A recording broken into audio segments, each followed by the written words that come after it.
We are telling you that France does not have a drop of gold in their soil, and they have the fourth largest. Do you understand what that means? The reserve, fourth largest in the world.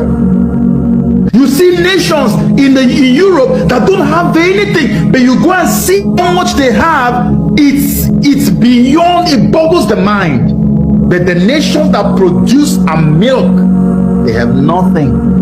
Can you believe that? It's just recently that Russia partnered with Mali to build a gold refinery in Mali. Can you imagine, Garland? The home of gold in Africa is just getting a gold refinery. Ibrahim Traore just recently also began to push for that, and they're now looking for nuclear. You can imagine people who own uranium don't have any nuclear powered plants. There's no light, nothing. But they are sending the uranium to Europe, where they use it to generate power, generate electricity. But they sleep in darkness every single day of their lives. The seventh largest uranium producer in the world has no light, no electricity. No, for how long will this injustice go on? Africa that is so rich in uranium, Namibia, and you see Germany. Then who else do you see? You see Britain, the second largest holder, if not the largest holder of colonies. No, is the largest holder of colonies in Africa, followed by France. Can you see the people who are at the forefront pushing? We need to go to war, go to war. Don't forget about peace, peace, peace. They look at Hungary, look at Slovakia, look at these other guys. They don't own any colony anywhere. But the guys who are rattled and unsettled by the whole war, that want to really go to war, want Ukraine to keep Russia busy on the battlefield, are the colonials, the holders of colonial territories in Africa. You know why? Because if peace comes between Russia and Ukraine, Russia will have so much peace that their military will not be sent to go to any war, and more than half of that military will be sent to parts of Africa to help secure potential revolutionaries that are coming. The best way to distract Russia is to keep them busy at the battlefront, to weaken their military. When you hear them say that, you don't know why they're saying that. They're saying it because of Africa. We are telling you that France does not have a drop of gold in their soil, and they have the fourth largest. Do you understand what that means? The reserve, fourth largest in the world.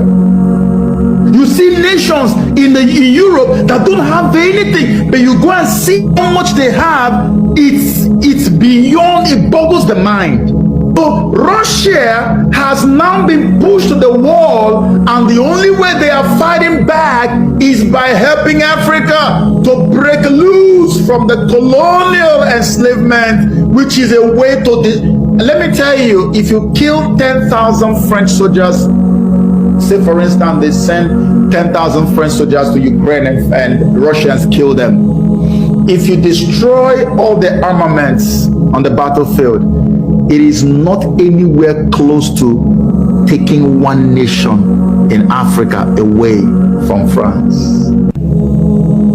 So what Russia is doing is collateral eternal damage. And what they are doing is not just helping Africa to break loose, they are also helping to consolidate the gains, the victories that they have got.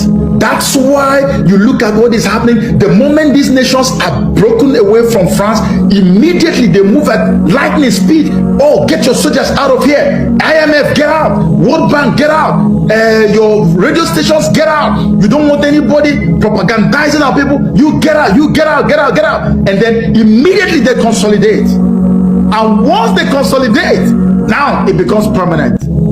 This is what has happened in these countries. And the blueprint, Russia is the only world power that is able and willing to release the blueprint for decolonization to Africans.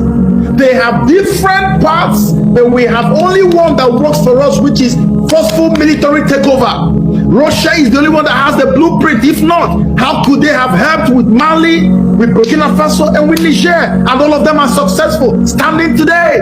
And they are making sure that nothing happens to those guys that are in power. So the greatest mistake of colonial Europe was encroaching into the borders of Russia, was pushing for war with Russia in Ukraine, trying to promise Ukraine NATO membership. Really? That shares a common border with Russia? Are you kidding me? Really? Really? And so Russia says, okay, fine, we can play this game. And seeing the sentiment in Africa, Russia doesn't have to do too much. Just give us a head start and leave the rest for us. Africans are ready. And that's what is going to happen very soon.